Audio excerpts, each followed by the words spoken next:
A Debate con Gabriel Camacho.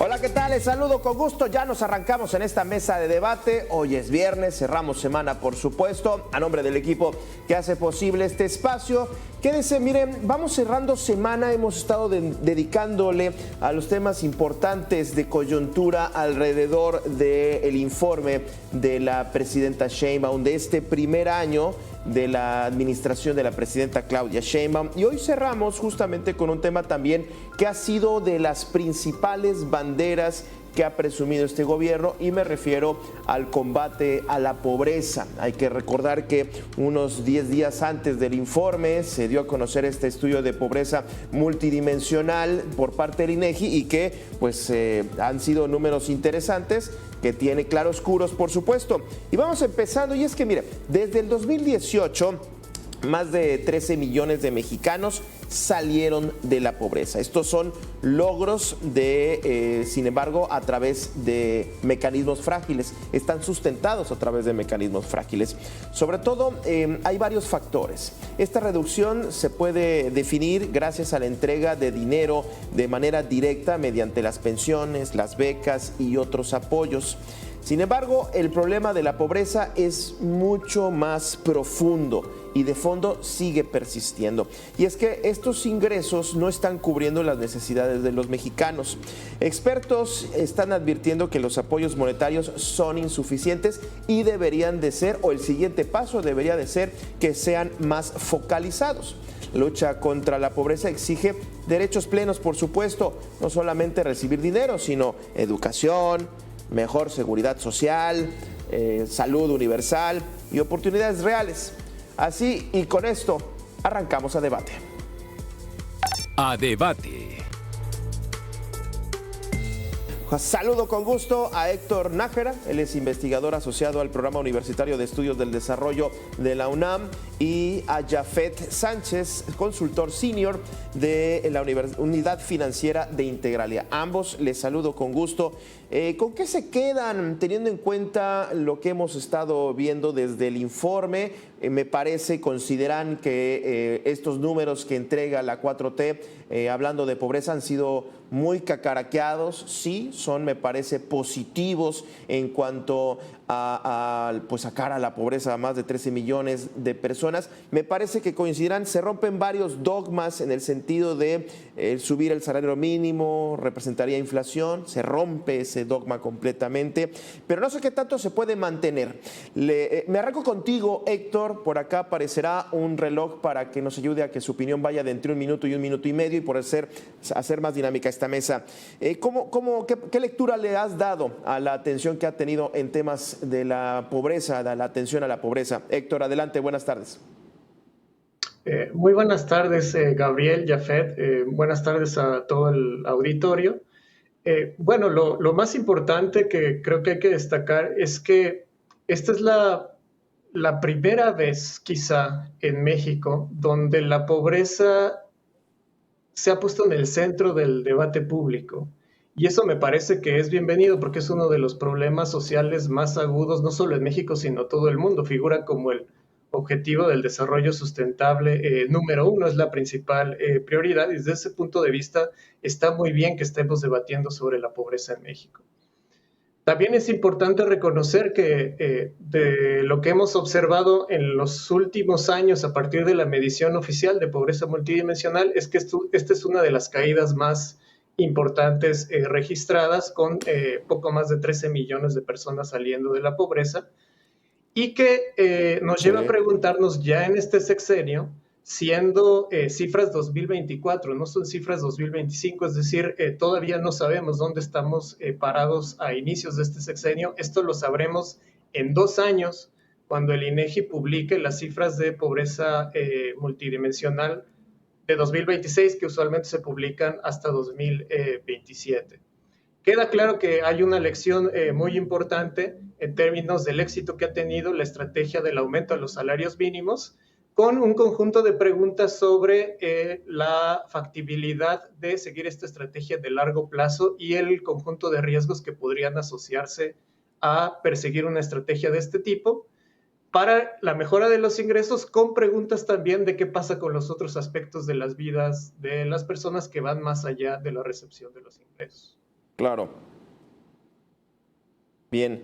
Jafet, nos arrancamos con esta misma pregunta. ¿Tú qué lectura le das? Y me gustaría tocar también lo que está poniendo en la mesa Héctor. ¿Qué tan factible es que esto se pueda mantener a largo plazo con los números que tiene hablando en crecimiento económico? Pero en una primera lectura y al arranque, Jafet, ¿cómo has observado esto?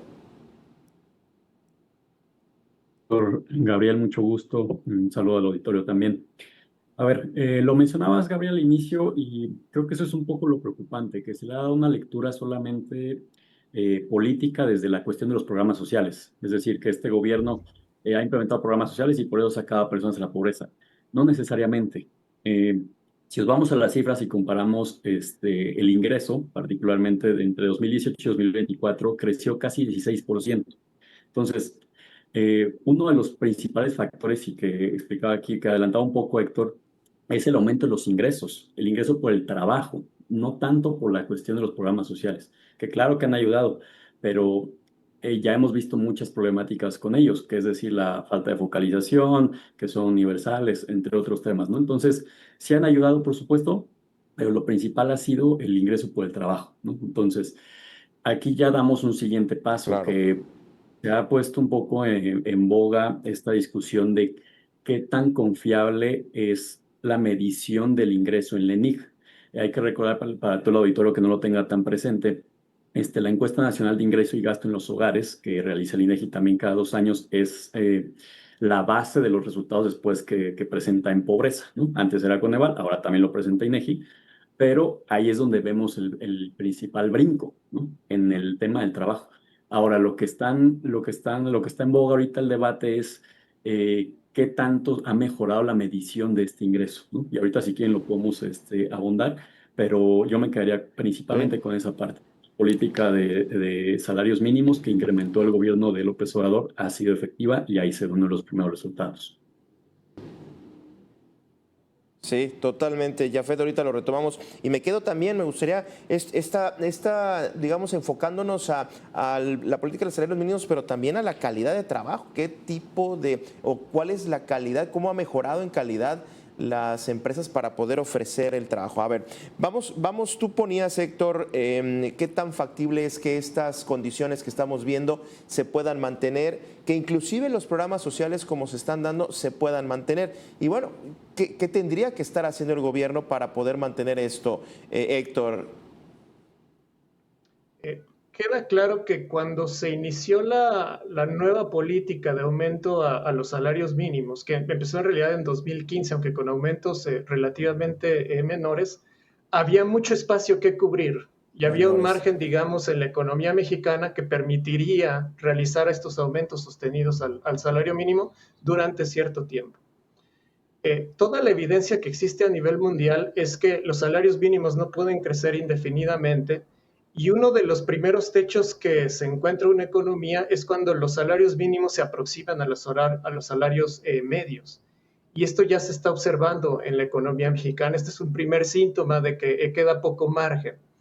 El segundo aspecto es que no es posible seguir incrementando el salario mínimo si no existe crecimiento económico.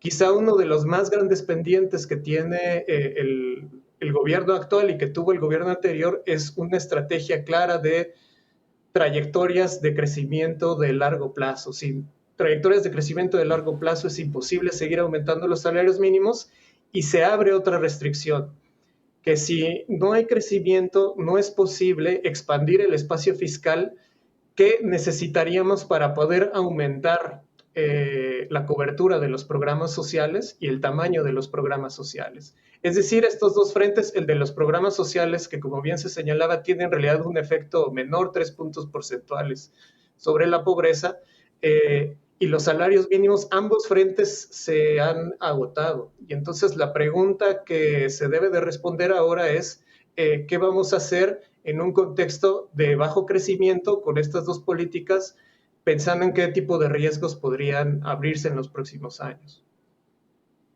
Muy bien. Muy bien.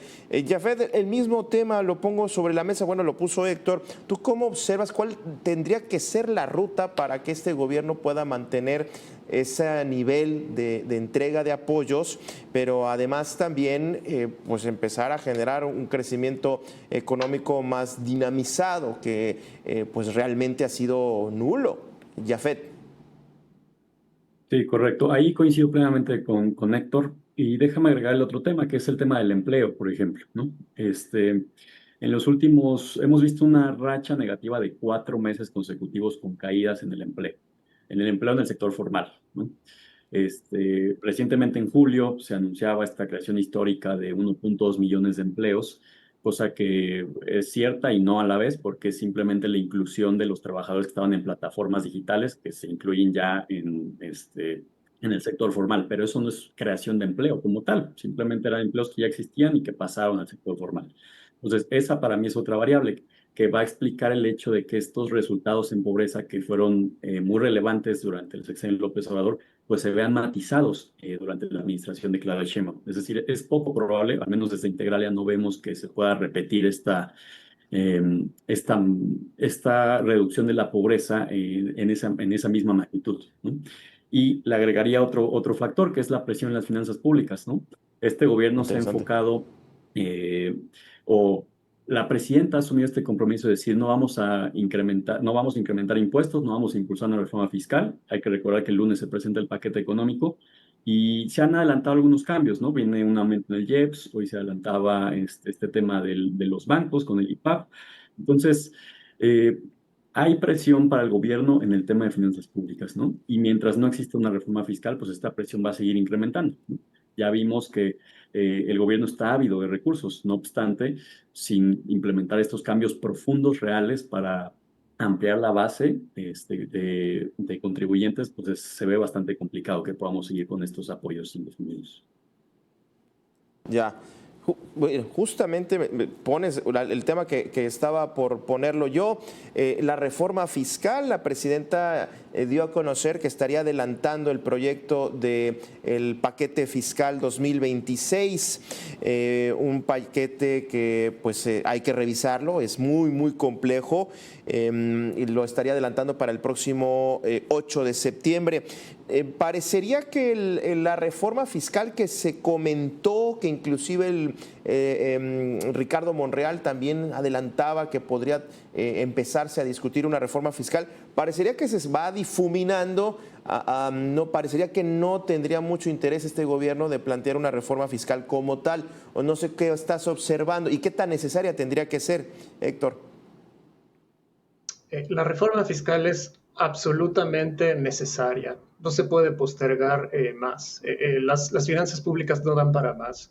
Y yo creo que una buena manera de invitar a la gente a pensar sobre este problema es poniendo en el centro el concepto de pobreza. Hemos hablado del efecto que tuvieron los salarios mínimos de acuerdo a la medición oficial, pero también queda claro, y este es un acuerdo internacional, de que la pobreza no es un asunto meramente de más ingresos, sino tiene que ver con los distintos aspectos y las distintas necesidades que necesita la población para llevar una vida plena. Y, por ejemplo, si tomamos el caso de salud, está muy claro que México es uno de los países que gasta menos en salud. Necesitaría gastar, de acuerdo a los distintos cálculos que existen, por lo menos duplicar el gasto en salud. Y la única manera de hacer esto es a través de una reforma fiscal.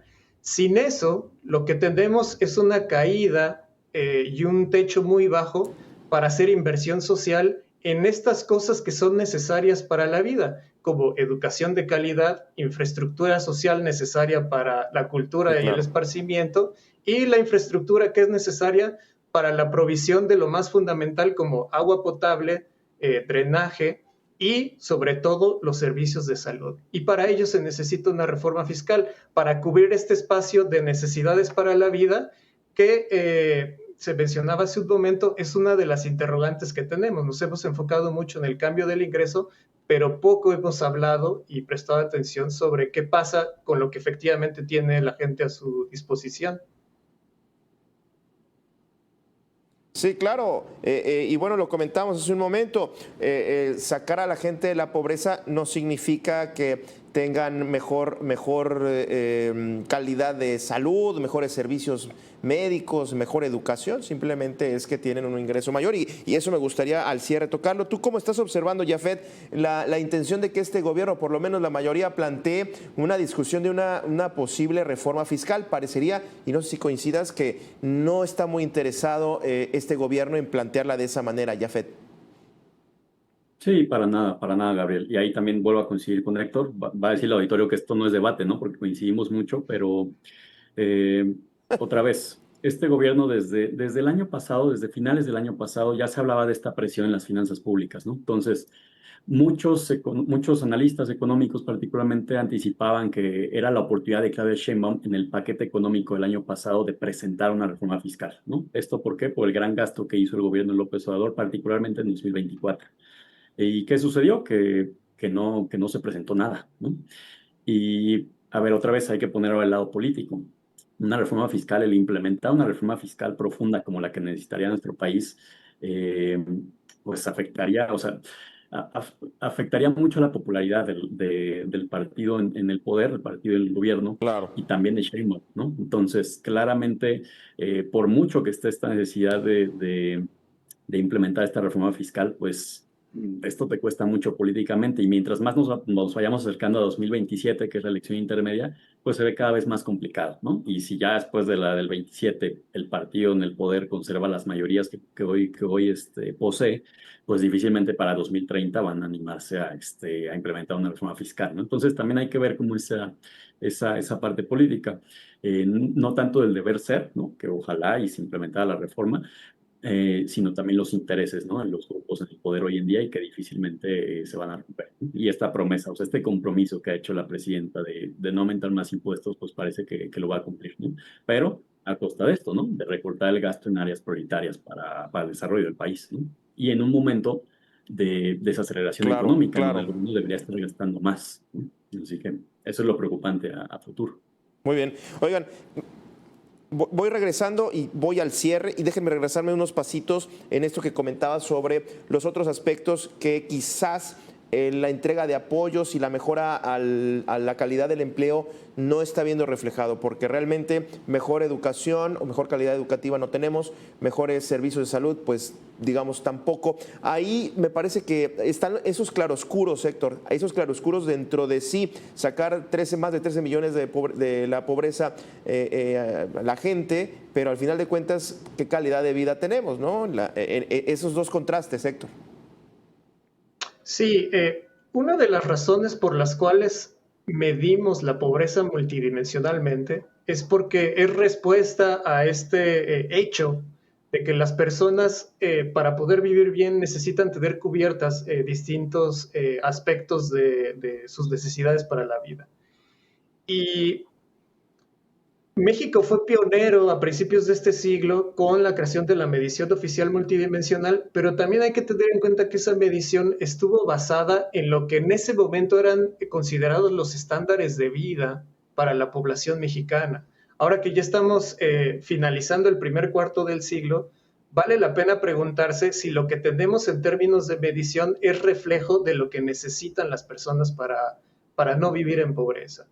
Y digamos, con las distintas investigaciones que existen, queda claro que la medición oficial ha envejecido.